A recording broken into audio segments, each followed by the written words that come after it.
You are listening to the High Score 510 podcast, where sports and comedy regain some culture.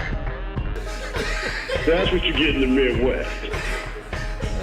So you want to stay in the southern region, you want to stay out west when you go on a love truck stop trying to make a move on the woman. So it's very easy to make a move on the woman. It's at the truck stop. You just lie to her and tell her things like, hey, I'm going places, baby. You want to go with me? Take her to the next town over. She ain't never been to the next town over. And shoot, you going mine. Take her in there, shoulders, and you got that.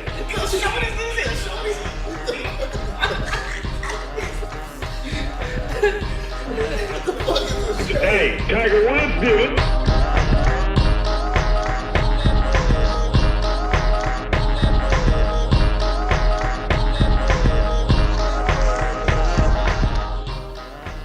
It's straight for dinner.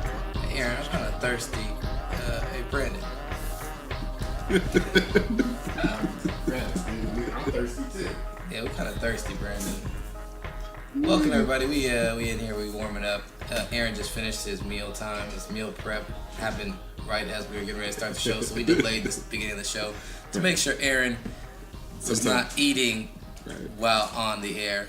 But alas, Brandon has come through with something that we can consume during the show. Brandon, thank you so much for bringing these. What are these? These are Fort Point. Not Fortnights. Not Fortnite. Fortnite. Oh, Brandon, you popping brews. Brandon. Oh, man. Brandon. Y'all want any of this? Yeah, pop me. Hey, Brandon, why you got it? You go ahead and pop me one too. Thank you, Brandon. Man, you close to becoming an alcoholic. California's on fire, my friends. The entire state of California On fire. is covered in a haze of smoke and particulate matter that is damn near toxic. It actually was toxic a couple days ago. So, thoughts and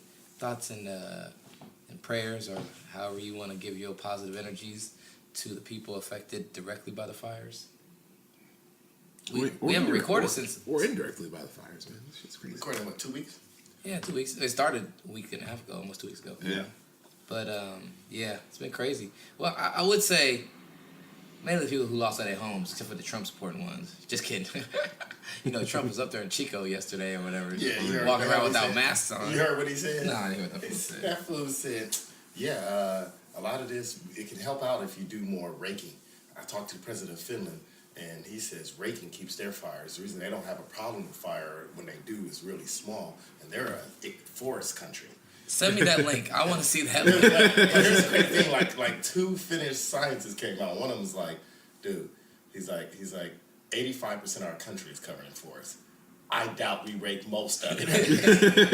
Who's gonna go out? And he said, who's gonna rake and trim a natural forest? Right. I'm You got gonna like say- 80,000 acres. Finnish people went off on that. Where is Finland actually And located? then that's relative? what a lot of people think. Do this fool know that Finland and California are two distinct different kind of environments? Yeah. Like how close Finland is. They have reindeer. Reindeer naturally occur. It's a Reindeer natural live animal. in snow with Santa Claus. In Finland, reindeer is a natural animal of Finland. Does he know that how close to the Arctic Pole it is? Dude, that fool is... It might be perhaps. I don't know anything. I know Ulysses Grant was a little bit of a drunk, but he might be one of the dumbest presidents ever. Shout out to Donald Trump. Come on our show. We love to just, shoot the shit, talk some conspiracy theories with you. I want to get your take on ancient aliens, the moon landing, the Illuminati, just all that good stuff. All that good stuff going on. Yeah, shout out to Donald Trump. Well, somebody had just told him that just before he started talking. Because, that's the way he explains everything. He explains everything. He's like, hey, man, I was just talking to some dude on the elevator. He was telling me about Reykjavik in Finland. So let me go to this news conference. I think he's like, no, Trump's trying to angle at trying to deport all our Latin speaking or Spanish speaking immigrants who actually do the ranking. Nobody rank no more. We got some bad hombres doing some yard work here. We're gonna send them to Finland to help keep their forest fires down. It's just hilarious. If you I feel like it's gonna be a meme soon, but the way Gavin Newsom was looking at him the whole time, it's like He had the funniest look on his face. Like, he was looking at his kid, like, pick his nose in church or some shit like that. He was like, what the fuck is going on? It's like, I got it. It's like, oh. It's like your special cousin or sibling who just like, can't help it, and you got to just put up with it. You try to be nice, you try to put on a happy face, but every once in a while you just be like, what the fuck is wrong with you? Shout out to Lululemon. If you need anyone to help you vet products on people wearing them, Aaron Grayson III, look me up, hit me up. I'll do it for a discount. Apparently their storefront on Ashby closed. No, they moved it. Where they? They're on 4th Street now. It's a huge location. I've been in there a few times. Shop for my sister. She's about your high size, my weight. Your weight, everything. I just want to make sure they fit right. Gotta shut this thing down, shut it back on. Come on now. This thing is tripping. All right, Brandon, give me a letter. With the podcast, you gotta shut it Oh, let's do J. We doing J? Yeah. Like Juicy J? Juicy J. All right. Jigaboo's Jellyfish and Jamrock. Welcome to Jamrock. Up in the streets, we call it murder. Janky gelatinous Jangos. It's because the D is silent. The D is silent. It's a little voodoo magic there for you. Yeah. Jubilant Jeffrey Jenkins Jr. Jousting. Blake Jarwin. Fuck that fool. Don't you? Fuck Blake Jarwin.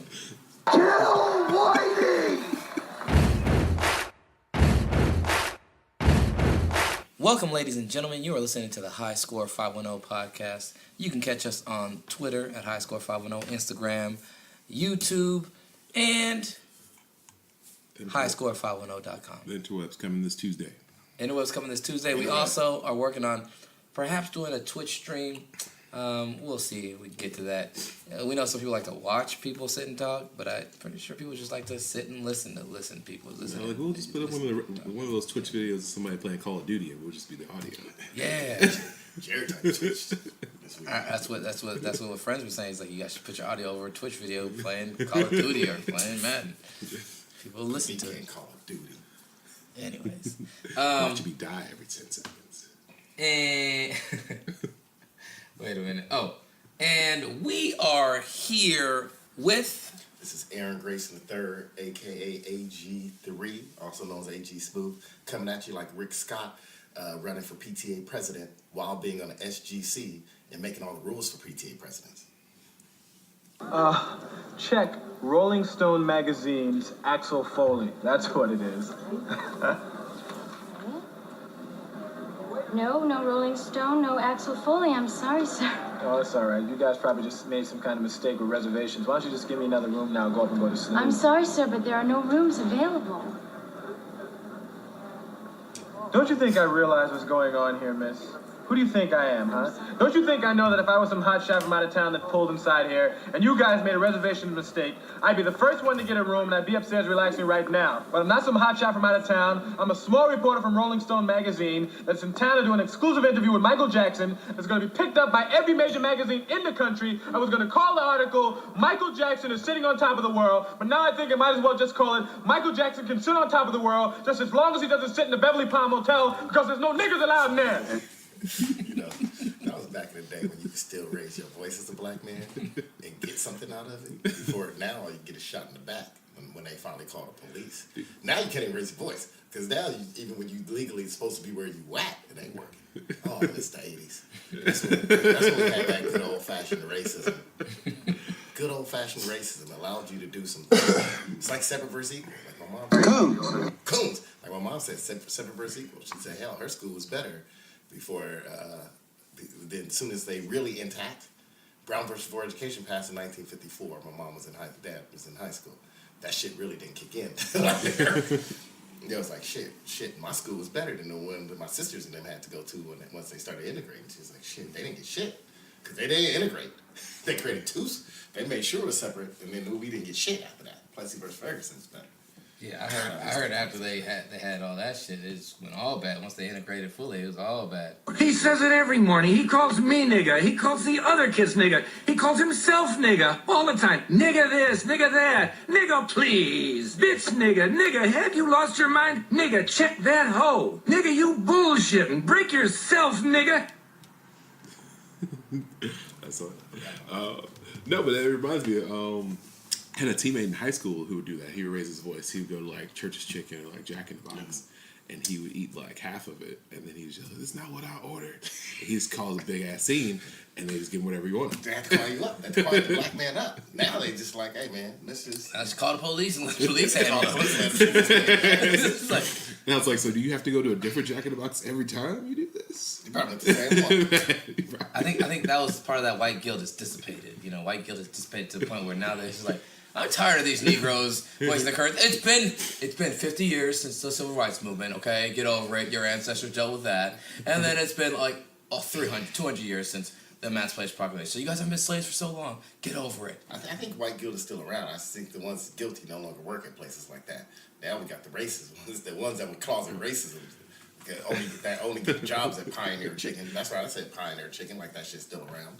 I know it ain't around. Or Halal Brothers. Or Halal Brothers. Shout out to Halal Brothers. Shout out to Halal Brothers. I've never been there, but give me a shawarma ready. I might come there after this show. Oasis I'm not allowed Market. to eat on it. Yeah, shout out to Oasis Market. I'll take sponsorship from them. Oasis Market, for sure. Y'all are tight. Halal Brothers can eat a dick. Don't forget to introduce this food. Oh, and we are also here with... This is Brandon, a.k.a. Taco Pablo. Oh, you know, just drinking a 4-point, popping open beers. Popping over beers, a.k.a. Black Hitler. Nah, I'm just Don't kidding. be no goddamn fool now. That'd be the worst nickname ever I just gave you. Sorry, Brandon. You might get fired from your job off that nickname. Jared, play a soundbite to cover that up. Well, I can't do that. I'm over here so I don't get fined. A.k.a. Black Stalin. Come on. I'm just going to give you every time. What has he done? Can you tell me? Big Magic Johnson, what has he done? Well, he's a business person. He's got AIDS. He's got AIDS. Donald Sterling, good old-fashioned racism. You know, you don't understand. I'm contributing to funds to help keep this food alive. I want him to be last longer than Walt Disney. See, I need him and Quincy Jones. I need to hang out with them for like 12 hours. Just in one room. In the one You and room. Quincy Jones. Hearing the story about Quincy. Hearing stories about Quincy Jones and President's daughters. Right. Hearing stories about Donald Sterling. And in little Dating black women, left getting right mad. hand mans. Brandon, Jared, introduce yourself so I can get started. I'm ready to get started this show. I'm all warmed up. I ain't got no food in me. All right. I'm all. I like booty. God damn it. All right. And my name is DJart.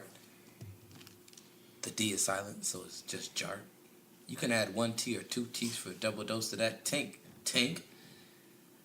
But thank you for listening and allowing me to ruminate and think. What my sound bite? Here it is. You hearing me? Yeah. It's a good thing you came, boy. Yeah, because I heard you screaming all the way down there. I wasn't screaming. All right? Yes, you were. I said I wasn't screaming. I was whistling. You was what? I was whistling for you. You was whistling. Will he help get this bitch off of me?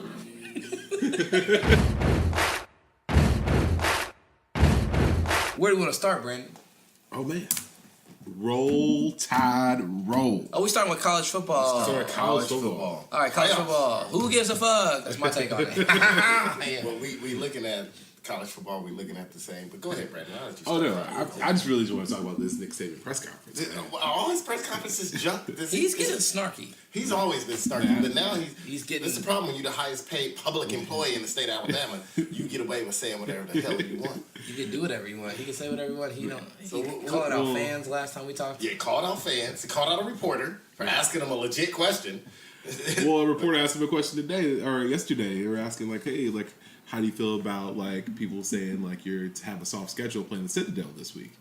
Now, mind you, the Citadel is not in the running for the national championship. The Citadel ain't in the running to be a football The team. Citadel is not even in the running to be the biggest military school in the country. It's like shit. And so then somebody asked him that, and Nick Saban goes off. He was like, and so apparently the score was tied at halftime because apparently everybody from Alabama was partying the night before because they knew they didn't have a game.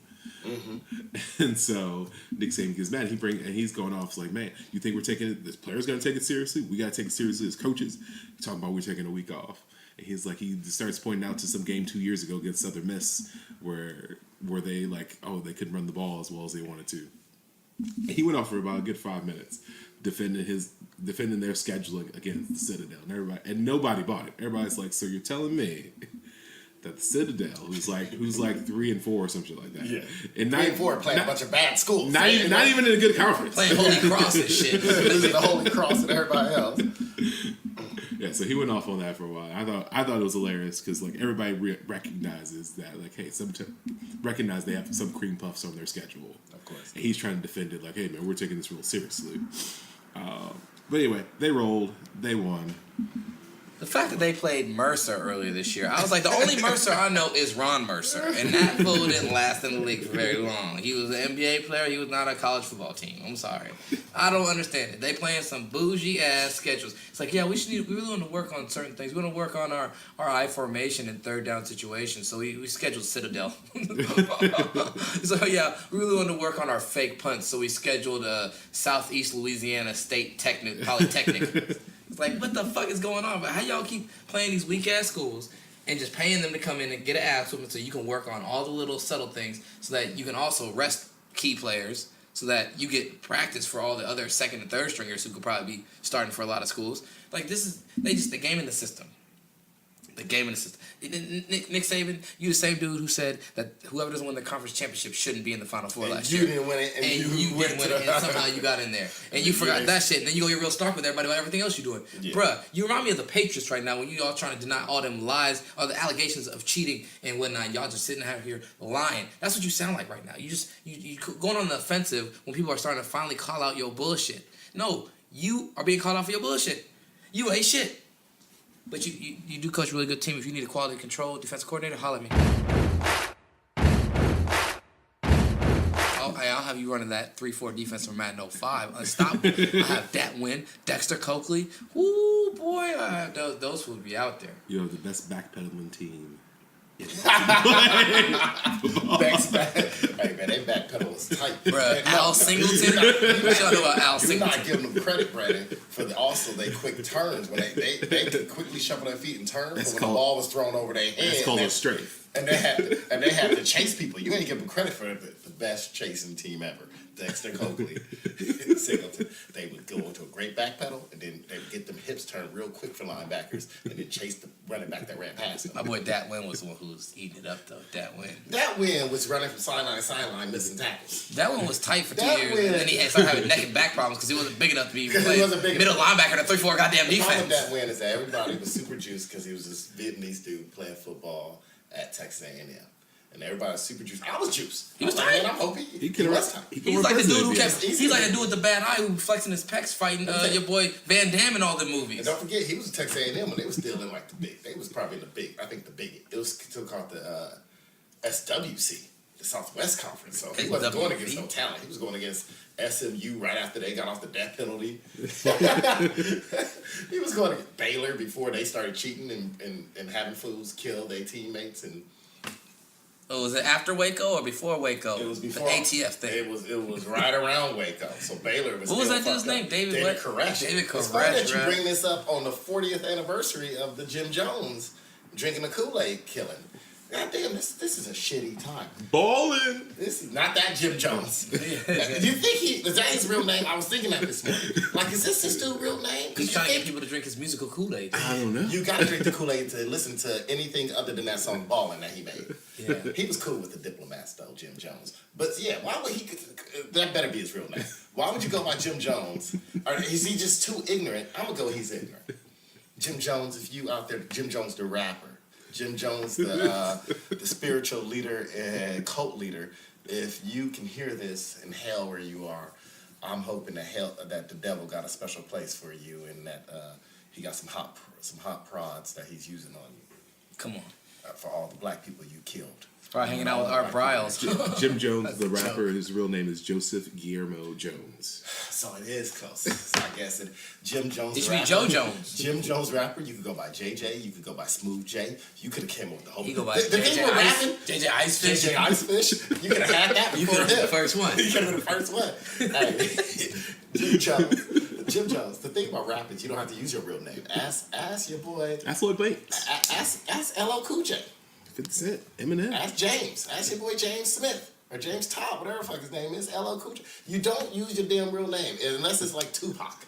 You don't have to use your real name. Or your Kanye, because we need to know who we need to block. Yeah. Yeah, because if your rap name is the same, if your parents didn't know and you were born around that time, because don't forget, the Jim Jones didn't happen, it was 40 years ago, so I was already born. If your parents happen to name you and it's the same name as a cult leader, go by a rap name. Go by a rap name. You can make it anything. It could be James fucks the world. Come on. It could be JJ fuck bitches. Jay Gilman. So what year was the Jim Jones thing? Because what if his parents just like... It was 1978. So what year was he born? Let's find 40 years ago. So 78. 1978, on this day, Jim Jones gave everybody Kool-Aid after he shot the senator or whoever it was, Leo, whatever, from out here. Leo Testarossa? No, remember, so what happened was, you know what happened in that story, right? He was born in 1976. So Jim Jones my age. He might be part of my Cuddy shout-out, because my Cuddy shout-out go out to people, it's partially impressing people that was born around in 1976, my age. Okay. So he my age, so he was 2 years old. So that factors in. Trust me, you grew up hearing about this, because, dude, how many people died? It was like 900? 900 or some shit. Yeah. All you saw was I remember seeing the pictures, all you see is his body's laid out. So it was a big thing. Well, that's the thing. How did he get so many black people to kill themselves? Because how do you get so much side? You know how he did it? Because he was in. I know that's the question. How did he get so much Kool-Aid? If they said he had both Kool-Aid and Flavor Aid for years. For years, the Kool-Aid Kraft who owns Kool-Aid argued that it was Flavor Aid, not Kool-Aid. But then someone had to testify because Kraft was trying to get that shit knocked out.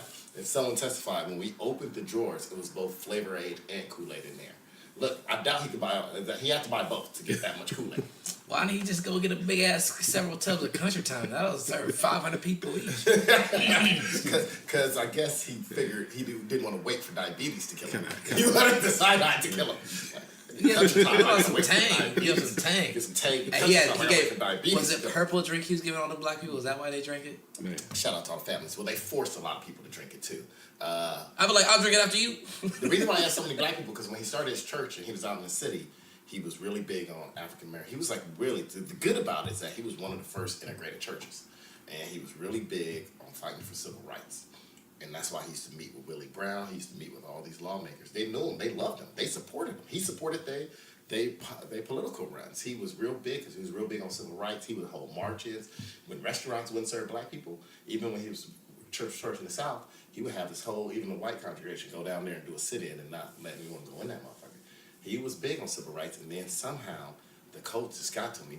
He went nuts if he wasn't already nuts. Mental illness is something that we don't study enough in this country. No, I wouldn't say he's mentally ill because then white people are going to use that against him. Be like, see what happens when you white? You get mentally ill. You start helping out these niggas and then you kill them all. And yourself. Yeah. I ain't taking it. No. He was just crazy. He was always crazy. And him and David Koresh. Shout out to Equinox Gym in Berkeley. I've never been there. I don't plan to go there based on all the reviews. So, hey, Brandon, if you go there, I promise. Aaron promise. Hey, I don't promise. Aaron promise. Because I look good. I smell good. I feel good. It's gonna have you out there. Hey, what are the reviews? Huh? Man, no, man, every week I come here, Aaron talk about how great Equinox is. And what did Jason tell you? He gave you a review too? Yeah, man. He's like, man, he's nuts in there. He's like, he feels good when he goes there. He feels like he's in a good environment. But he talked about all the auxiliary things, the extracurricular things you could check out. Uh-huh. And I said, you know what? I've never stepped foot in that gym. Wait, you never responded to that text I sent you about that guy in the locker room who was having a struggle. I didn't tell you about this. So this guy was in the locker room the other day, like 2 weeks ago. I sent the text to Brendan. And he was like kind of upset. He was there with his homeboy, and he's upset. And I'm like, damn, this dude seems kind of pissed. And he's telling his homeboy how his girlfriend is coming later on to sign up for the gym. And he's like, man, I've been here for like 6-8 months. This has been like my time away. Like she ain't never been here. but now she coming here, and he's like, and she said she coming to sign up. He's like, she gonna sign up. She ain't even coming to visit. She coming to sign up. He's like, first he was pissed, and then it switched to him being nervous. Because then he started talking to his homeboy like, man, I don't know how to handle this conversation we're going to have when I get home once you see all the women in here. Yo, we have a special guest today. Ski Lee. Rayuan, what's up, man? He just called in. What's up? Yo, what's up, nigga? What's up? Oh, he hit me with the N-bomb. Hey, I am not an N-word. I am a man. This is an N-word Nigga, free zone. I'm a nigga, you a nigga, and we niggas, period. That's how it's gonna go. So you my nigga? Yeah, you my nigga, period. I'm calling you for a purpose, man. What's up? What you doing? We over here recording the podcast. What's the topic right now? What y'all talking about? Man, we can talk about. Hey, man, it's your show, Rayuan. Yeah, we can talk about. We can talk about Twitter dry snitching. We can talk about. Man, Twitter always dry shit, but real niggas don't trip off that shit though. Dude, that was hilarious. I told you, Twitter dry snitching. Look, you know what I found out like 2 weeks ago, right?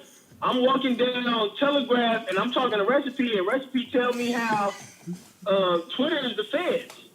You feel me? Yeah, Twitter the feds right now, bro. Anytime you tweet some shit, right? If you like it, retweet it, or you tweet some shit that's out of the ordinary or seems as an endangerment to the community, nigga, they cut your Twitter off. On God. They cut. That's what Recipe said. I love the fact that Recipe said they cut that shit off. It's the feds. Wait, bro. so Where did you get this recipe that told you about the feds on Twitter? What recipe is that? Man, there ain't no recipe for food. That's my nigga's name. His name. Oh, you know a nigga named I'm Recipe. happy the Recipe is still alive. I ain't seen him. Brandon said he ain't I seen ain't him. gonna lie. The clock is ticking on Recipe for sure, bruh. Them Cuddy Bays catching up to a nigga. He ain't running as fast as he used to. And he still know them street stuff. He helped you find your key that you dropped and came back for 6 hours Hey, later. look, let me tell you. To this day, bro, that is by far the craziest shit I've ever experienced in my life, nigga. I ain't never got nowhere in the middle of the night and the nigga knew exactly what I was talking about. Rayuan. As soon as he seen me, he knew. Rayuan, I need you to tell. Yeah. Can you tell our audience this story? Who is Recipe and why is he a hero in your eyes? Recipe is a real life hero in my life and to others' life because he remembers things that don't need to be remembered. Back in my day, I was working a late night movie theater job. I'm coming to my car after I get off work and I've lost my key. Soon as I get to my car, there's this older black dude, dreads, black. He almost looked like Boosie Collins before Boosie colored his dreads and hair, whatever. And he was like, wait, you lost the key? I said, yeah, man. You see? He said, yeah, you know the little dude who always be around here with the gold earring. He got your key. I said, for real? He said, yeah, man. I don't know what came over me, but I chose to believe this nigga. And I walked with him around the block of 24th to 25th on Telegraph. And within that block, it took us 20 minutes, but we showed enough found my key. It took 20 minutes to that one. My car key. You found the dude, or you found the key, or you found both We together? found the dude that had the key. How did that And that's what we exchange? was looking for. How did that exchange go on when he brought you to the dude who had the key? Like what was said? What nothing was said. He said, so I ain't gonna lie to you. During the time when we found dude, he had this old crackhead bitch with him. She was following us because he was trying to get him some pussy in the middle of trying to help me find a key. And she was trying to get her hit some crack. She trying to hit the crack, he trying to hit the bitch. But that's just what was going on. And then so when we found dude, I said, Recipe, man, thank you for helping me find my key. I appreciate you showing me the dude, man. Is anything I can do for you? You want me to get you something from the store? He said, well, actually, yeah, give me a 211. I said, all right. Yeah, that's the key. Because what did he tell Home Dude when Home Dude asked him? See, I was on the phone with Rayuan during this time. What did he tell Home Dude when he said, when some dude wrote up a recipe and said, hey, Recipe, you want to hit some of this brown? He was like, no, ain't nobody got time for that shit right now. What's the brown? The brown, nigga, that's that Belushi shit. That shit that make niggas get butt naked. It's that weird, that ooey. Like, you don't want that ooey. Once you hit that ooey, you hit rock bottom. And he didn't want that. And why did he want that? He didn't want that because he was trying to get him some pussy, man. Hey, that's why I gotta give it up to Recipe. Whatever drugs he on and whatever his addiction is, he still got goals and focus. Yeah, he ain't gonna let nothing get in the way of his pussy. Wait, so Rayuan, what time did all this happen at? Nigga, this was midnight, bro. Well, he called me because we were trying to figure out how he was gonna get home if we didn't find this key. I didn't know how I was gonna get I was gonna pick home, you up. bro. I was gonna pick you up and drive you until you, and then remember that's when home dude said it to you, and you was like, "Hold on there." Someone said they know something about my key. I ain't gonna lie, Rayuan. I got worried. I'm like, dude, is he about to get robbed? Like what? And then you hung up the phone. Because I called her right after and said, "Yeah, this dude said he got my key," and she instantly got in the car and said, "This boy about to get robbed." Yeah, that would be. It's midnight. You walking around the 20s, Right. So 20s on Telegraph. Then somebody just picks up the key where they're just gonna try to break into every car. You know what, though? I couldn't understand for the life of me. When he did interject to tell me about my key, my nigga was sitting on the stoop of some steps that wasn't where he lived at. He was just sitting there. Like, of everywhere that you can sit, nigga, you got bus stops, the fucking park, Taco Bell. You sitting on somebody's steps to get in the house. Hey, maybe Recipe sounds kind of like Snoop Dogg and Half Baked, where he's the dude who's the vulture who just pops up on you while you're smoking. Brandon knew Recipe from the neighborhood. I'm saying I think Recipe is like the dude who just pops up on stoops and on the street, who instead of trying to smoke your weed is the dude who's just like, man, I could tell you some information right now that you need. I got some information you might want. I need Recipe to tell me some information from when I'm trying to walk to the parkway. Going under that freeway. You know what? You should have Recipe create an app where he just tells you what the block is looking like, or just ask him to set up a camera, one of them HomePod cameras, and be like, Waze. I would, but he'll be too busy trying to get pussy, and I ain't trying to get in the way of my man getting pussy. Hey, but on another tip, real quick though, hey Jared. Yeah. Yeah, man, quit acting like a fucking sucker and make a trade, man. I'm sitting here tired of playing games with you. Oh yeah, I was gonna call you after the podcast. Hold on, Rayuan, what you looking for? Because I might have something for you. I was looking at your players and looking at mine. You looking for a point guard, right? I'm looking for a guard, nigga. I need a guard that's getting a little bit of steals and a little bit of assists, because I have neither one of those. I got something for you. I'll send it to you after the podcast. See, Jared, unlike you, Aaron's a real nigga. When he want to get some business done, he puts real thought into it. I don't know about the shit, man, you've been talking about, man. I don't know how to deal with it, but I'm trying to let you know the clock ticking. Karl Anthony Towns just got 20 rebounds and 5 offensive, nigga. Man, he's looking for a new home. And you not trying to let this nigga live with you. I don't understand. Hey, is he bringing his ex-girlfriend? He can come live with me, and then he gonna have to move. Man, look, check it out, Jared. You either gonna make this deal or you gonna miss out, nigga. This Ski Lee over and out.